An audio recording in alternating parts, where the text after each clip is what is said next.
मैं तो अब अजर अमर हो गया, मुझे अब कोई मार नहीं सकता है।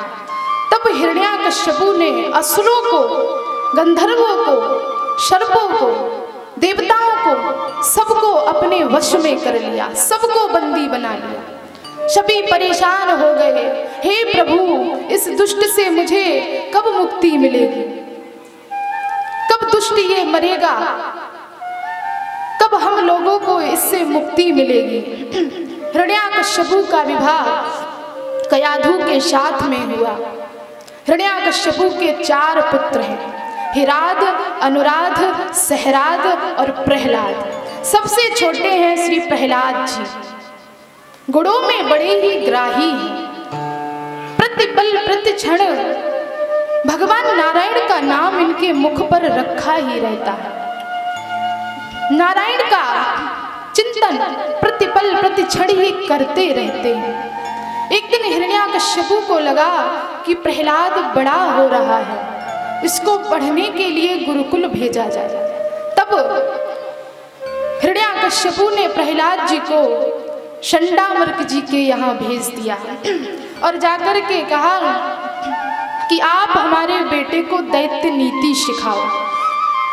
तो चंडामर्क जी ने कहा, भाई जो आज्ञा, जैसे आप कहें हम वैसा ही करें। हिरण्याकश्यपु तो घर आया और चंडामर्क जी प्रहलाद जी को पढ़ाने लगे, दैत्य नीति सिखाते हैं।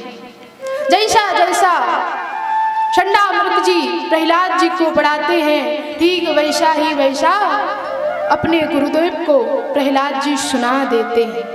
अचानक से हिरण्याकश्यपु के मन में आया कि देख कर के आऊं मेरा बालक पढ़ रहा है या नहीं पढ़ रहा है।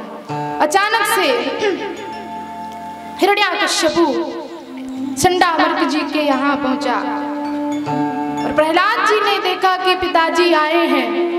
दौड़ करके प्रहलाद जी आए और आकर के अपने पिता के चरणों में गिर पड़े, अपने पिता के चरण स्पर्श किए। आज हिरण्याकश्यपु ने अपने पुत्र प्रहलाद को अपनी गोद में उठा लिया, लाड प्यार दुलार करने लगा और पूछने लगा, बेटा पढ़ाई कैसी चल रही है? तो प्रहलाद जी ने कहा, पिताजी पढ़ाई बहुत बढ़िया चल रही है। अच्छा तो कोई बढ़िया सा पाठ हमें सुनाओ। तो प्रहलाद जी ने कहा, पिताजी सुनाऊं? बोले हाँ बेटा सुनाओ, जो पाठ तुम्हें सबसे अच्छा लगता हो वो तुम सुनाओ।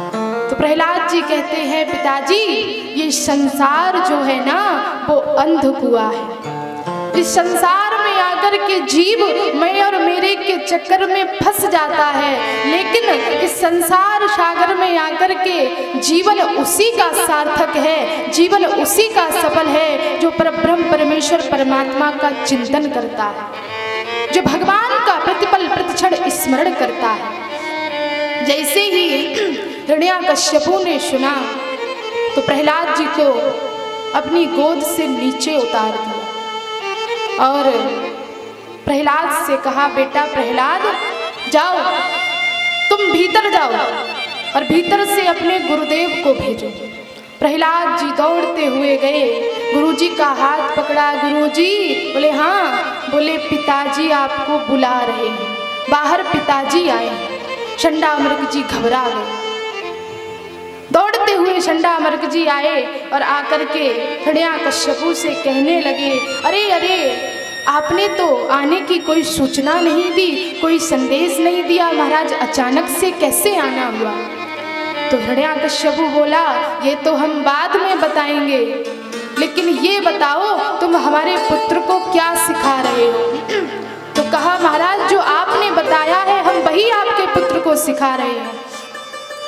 तो हिरण्याकश्यपु बोला, अभी अभी हमारा बेटा हमें सिखा करके गया है कि पिताजी ये संसार अंध कुआं है, इस संसार में जीव मैं और मेरे के चक्कर में फंस जाता है। पिताजी कहीं कुछ नहीं है, इस संसार में आए हो तो भगवान का चिंतन करो, नारायण का चिंतन करो, यही सब मेरे बेटे को सिखाते हो। तो चंडामर्क जी हाथ जोड़ करके खड़े हो गए, नहीं नहीं महाराज, हमने आपके बेटे को ऐसा कुछ नहीं सिखाया, झूठ बोलते। नहीं नहीं महाराज, हमने आपके बेटे को ऐसा कुछ नहीं सिखाया है, ऐसा है तो मैं अभी प्रहलाद को जाकर के डांटता हूँ। हिरण्याकश्यपु ने कहा आगे से ऐसी गलती दोबारा नहीं होनी चाहिए, और इतना कह करके हिरण्याकश्यपु वहां से चला गया। लेकिन गुरुजी आए, आकर के प्रहलाद जी को खूब डांटने लगे, लेकिन प्रहलाद जी पर कोई असर नहीं पड़ा। उनकी तो वही भक्ति, वही प्रेम भगवान के प्रति है, पल पल नारायण का नाम रटते रहते हैं। फिर से संडामर्क जी प्रहलाद जी को पढ़ाने लगे। जैसा जैसा पढ़ाते हैं ठीक वैसा वैसा प्रहलाद जी अपने गुरुदेव को सुना देते हैं। अब गर्मियाँ आई और गुरुकुल की छुट्टी पड़ गई, तो फिर संडामर्क जी को लगा कि मैं स्वयं आज प्रहलाद को इसके घर छोड़ करके आऊँगा। संडामर्क जी ने प्रहलाद जी को गोद में उठाया और प्रहलाद जी को लेकर के उनके घर पहुँचे। प्रहलाद जी अपने घर आए, अपनी माँ से मिले। माँ ने देखा, जैसे ही माँ ने देखा, माँ ने प्रहलाद को हृदय से लगा लिया। सुंदर स्नान माँ ने प्रहलाद जी को कराया, सुंदर वस्त्र पहनाए, मोटा मोटा काजल कयाधु ने अपने पुत्र को लगाया और कहने लगी प्रहलाद जी की माँ, बेटा जाओ जाकर के अपने पिताजी को प्रणाम कराओ। तब दौड़ते हुए प्रहलाद जी अपने पिता के पास में जाते हैं। आज फिर हिरण्याकश्यपु ने देखा मेरा पुत्र आया है, दौड़ करके अपने बेटे को अपनी गोद में उठा लिया। वही लाड़ प्यार दुलार हिरण्याकश्यपु दिखाने लगा और कहने लगा, बेटा पढ़ाई कैसी चल रही है? प्रहलाद जी ने कहा, पिताजी पढ़ाई बहुत बढ़िया चल रही है। ले अच्छा, तो कोई पाठ याद किया? तो प्रहलाद जी ने कहा, पिताजी इस बार मैंने 9 पाठ याद किए हैं। तो हिरण्याकश्यपु को लगने लगा कि लगता है कि संडामर्क जी ने कोई 9 प्रकार की दैत्य नीति सिखाई है। अच्छा बेटा ठीक है, चलो कोई बढ़िया सा पाठ हमको सुना दो जो तुमको सबसे अच्छा लगता हो। तो इस बार प्रहलाद जी भगवान की नवधा भक्ति सुना बैठे। श्रवणम कीर्तनम विष्णु स्मरणम पाद सेवनम अर्चनम वंदनम दास्यम सख्यमात्मनिवेदनम। प्रहलाद जी कहते हैं, पिताजी भगवान की सुंदर सुंदर कथाएं सुनो, भगवान का कीर्तन करो, भगवान की सेवा करो, भगवान की अर्चना करो, भगवान की वंदना करो। जैसे ही प्रहलाद जी ने भगवान की नवधा भक्ति का व्याख्यान शुरू किया, वैसे ही हिरण्याकश्यपु को क्रोध आ गया। क्रोध में आकर के प्रहलाद को जोर से जमीन पर पटक दिया और निकाल करके तलवार संडामर्क जी के गर्दन पर रख दी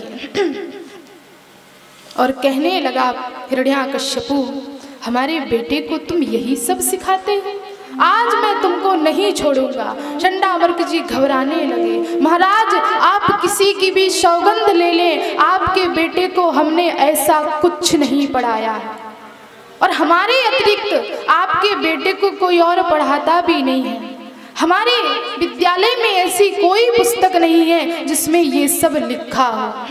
मैं जब इसको पढ़ाता हूँ और जो भी इसको याद करने को देता हूँ वो मुझे ये सुना देता है, लेकिन ना जाने आपको ये सब बातें ये कहाँ से सुना देता है, कहाँ से बता देता है। क्रोध आया हिरण्याकश्यपु को। हिरण्याकश्यपु ने प्रहलाद की ओर देखा और कहा, दुष्ट तू जानता है तू किसका नाम लेता है? तेरे चाचा हिरण्याक्ष का वध उस नारायण ने छल के साथ में किया और तू हमारे बैरी का नाम जप करता है? तेरे अंदर ये दुस्साहस कहाँ से आया? लेकिन प्रहलाद जी पर कोई प्रभाव नहीं पड़ा। वही भक्ति भगवान के प्रति, वही प्रेम उनका बना रहा। जब प्रहलाद जी नहीं माने तब हिरण्याकश्यपु ने आदेश दिया कि जाओ इस बालक को मृत्यु के मुख में डाल दो। तो सैनिक प्रहलाद जी को पकड़ करके ले गए, बड़े बड़े पहाड़ों से नीचे गिराया, बड़े बड़े पर्वतों से प्रहलाद को नीचे गिराया गया, लेकिन प्रहलाद को कुछ नहीं हुआ। प्रहलाद को विष पान कराया गया, समुद्र में डुबाया गया, भोजन पर प्रतिबंध लगाया गया, हाथियों से कुचलवाया गया, आग में जलाया गया, लेकिन प्रहलाद जी पर कोई आंच नहीं आई। क्यों? क्योंकि भगवान नारायण